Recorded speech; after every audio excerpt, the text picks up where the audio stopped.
Kalau ada orang yang dah banyak buat kebaikan tapi tiba-tiba kat hujung dia buat jahat, lepas tu masuk neraka, adil ke?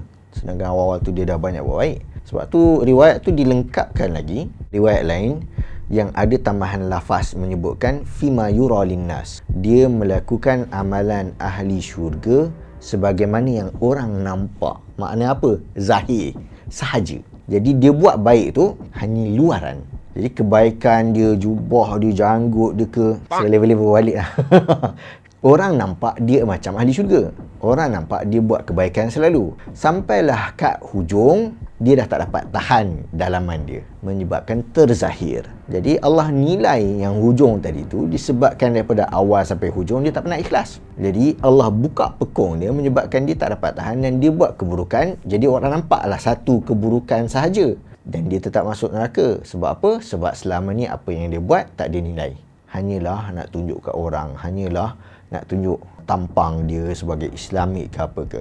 Dua-dua ungkapan ni, okey, Nabi ceritakan supaya orang tak salah faham sebagai special case. Sebab kes asal adalah faman amana wa amila salihan, siapa yang beriman dan amal soleh falahul jannah, maknanya dia masuk syurga. Maknanya siapa yang ingkar, tak buat baik dan tak lakukan apa yang Allah suruh, masuk neraka. Ini formula asal. Tapi akan ada orang-orang yang kes-kes unik ni, iaitu asal buat macam ni tapi jadi lain.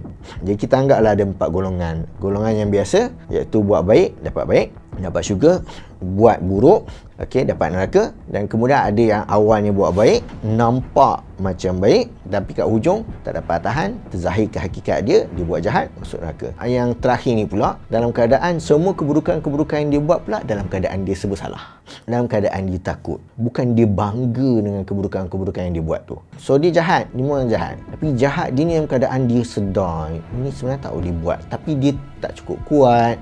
Allah tak jadikan dia dalam suasana yang boleh membantu dia dengan mudah. Macam kes pembunuh 99 orang yang Nabi pernah cerita dalam satu riwayat yang sahih. Bila dia tanya kat dia minta tolong carikan aku nak tanya ada peluang nak taubat tak. Dia jumpa ahli ibadah, lepas tu ahli ibadah tu bercakap dia, kau dah bunuh 99 orang, nak taubat? Tak ada chance. Mati Muhammad tu, jadi 100. Okay? Lepas tu cari lagi. Orang pun tunjukkan ilmuan, ulama. Dia jumpa ulama, lepas cakap, nak taubat? Boleh. Siapa ke? Apa halangan? Apa yang boleh menghalang kau dengan taubat? Cuma kau kena pergi ke tempat sekian, kat sana ada orang baik, jangan stay kat tempat kau. So, dia memang orang berilmu lah. Okay, dia faham apa nak buat. So, dia pun pergi. Dan akhirnya dia mati dalam perjalanan, Allah terima. Makna apa? Makna dia memang jahat sebelum ni, dah bunuh 99 orang. Kita takkan dia main-main je bunuh 99 orang kan. Jadi maknanya memang jahat. Tapi akhirnya kat hujung, dia nak bertaubat, Allah terima taubat dia. So ni kerana usaha dia nak bertaubat, itu pun dikira kebaikan, walaupun manakala dia tak sempat solat ke, tak sempat apa ke.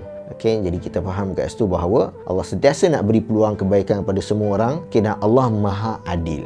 Apa yang kita nampak itu penilaian kita. Sampai ke akhirat, Allah sebagai Maliki Yaumiddin, pemilik hari akhirat tu, dia yang mengaturkan hari akhirat. Allah akan tunjukkan the perfect justice. Sebab kita tak akan sempurna keadilan kat dunia. Apa saja kita buat semua ada kekurangan. Okay, kita rasa mak ayah kita tak adil, kita rasa orang ni tak adil, kita rasa bos kita tak adil, kita rasa patut ada banyak bonus, sebenarnya macam-macam lagi semua kita rasa tak adil. Sampai ke akhirat kita tak boleh cakap satu pun macam tu kat Allah. Sebab bila Allah tunjukkan, yang kita hanya boleh lakukan hanya ternganga kerana terkejut, kerana ini adalah keadilan yang sempurna. Tentang dosa sama manusia, asalnya memang perlu kepada memaafkan, minta maaf. Tapi tetap kemaafan Allah lebih utama dan lebih besar. Maknanya akan ada keadaan-keadaan barangkali dia nak minta maaf tapi dia tak dapat jumpa, atau kesempatan tak ada, atau peluang tak ada, ataupun cara dia tak tahu macam mana. Okey, dan akhirnya taubat dia kepada Allah itu lebih utama. Jadi tak ada istilahnya orang yang boleh gunakan logik di keinginan sini, tunggulah ke akhirat nanti aku settle dengan kau. Sebab akhirat adalah hari Allah, bukan hari kita. Kalau Allah katakan masa tu kita boleh tuntut, baru kita boleh tuntut. Jadi bukan ikut logik dan akal kita semata-mata untuk mengatakan dia ni ada masalah ni, tengok kat akhirat nanti boleh.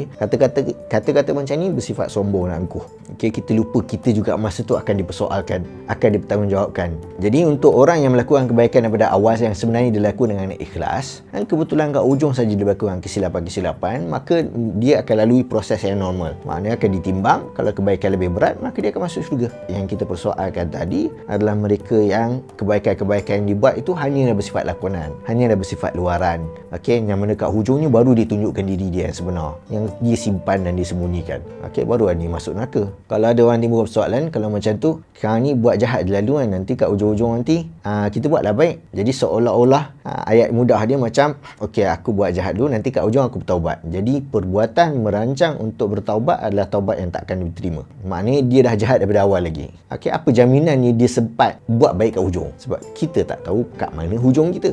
Jadi itu bukan cara fikir yang baik dan bagus untuk menyelamatkan diri. Kena ingat bahawa Allah yang maha berilmu, Allah yang maha cerdik. Apa pun idea-idea yang kita dapat untuk kononnya nak cuba overcome ataupun nak pintas, nak dapat idea-idea shortcut dan seumpamanya, itu hanyalah tindakan yang bersifat sia-sia. Yang akan menyelamatkan diri kita adalah kembali kepada nilai rendah diri sebagai hamba dan taat dan patuh. Itu sahaja caranya untuk kita selamat. Jadi disebutkan kelebihan-kelebihan tertentu ini menyebabkan orang tu masuk syurga, nak menggambarkan kelebihan amalan tersebut, okey, selain daripada tanggungjawab yang asal. Maknanya bukan maksud orang tu tak solat langsung ke apa, tak. Jadi maknanya asas tanggungjawab kita kena laksanakan juga, dan kalau Allah nak hasil daripada yang asas kita dah buat, tapi ada ekstra yang unik yang Allah tahu kita buat tu memang kerana Allah, tak ada sebab lain, Allah boleh jadikan itu sebagai sebab untuk disebut. Okey, jadi itu yang akhirnya sampai kepada Nabi dan Nabi sebut. Ada kes orang lain pula buat kebaikan lain sampai kepada Nabi dan Nabi sebut. Okey, dan tujuannya adalah untuk mendorong kita semua untuk beramal dan melakukan kebaikan antara sesama manusia.